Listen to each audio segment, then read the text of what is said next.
Hello friends, welcome to our channel. ఇది గార్డెన్లో ఉన్న హైబ్రిడ్ కనకాంబరం అండి. నా దగ్గర నాటు వెరైటీ కూడా ఉంది. ఇది హైబ్రిడ్ అండి. ఇలా గుత్తులు గుత్తులు వస్తాయి. ఫ్లవరింగ్ అయిపోయిన వెంటనే ఆ కండ్లన్నీ కట్ చేసేయాలి. చాలా బాగా వస్తుందండి. ఇది చిన్న స్టెమ్ పెట్టుకుంటే మనకి ప్లాంట్ తయారు చేసుకోవచ్చు. నేనైతే ఇది చిన్న స్టెమ్తో పెట్టుకున్నాను. టెర్రస్ మీద ఇంకొకటి ఉంది, దీని కొమ్మ పైన పెట్టాను, అది కూడా వచ్చింది. అలాగే ఎల్లో కనకాంబరం కూడా పైన టెర్రస్ మీద ఉన్నాయి. ఇది జస్ట్ మనకి పోర్టుకోలో పెట్టుకున్న మొక్క అన్నమాట.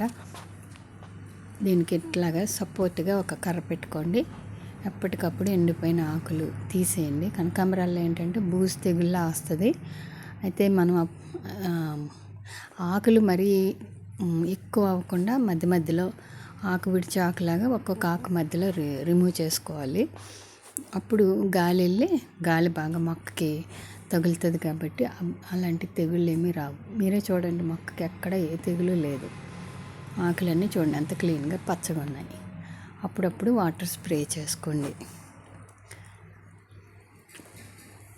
చాలా బాగా పోస్తాయి. ఇప్పుడు ఇవన్నీ కోసుకుంటే మనకి చాలా పెద్ద దండ అవుతుంది.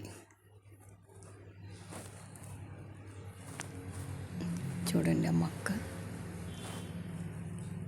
ఎంత బాగుందో కదా. ఒకటే మొక్క ఓ ప్లాస్టిక్ కుండీలో పెట్టుకున్నా. దీన్ని ఒక స్టూల్ మీద పెట్టాను, ఎందుకంటే మనకి టైల్స్ అయి పాడవకూడదు కదండి.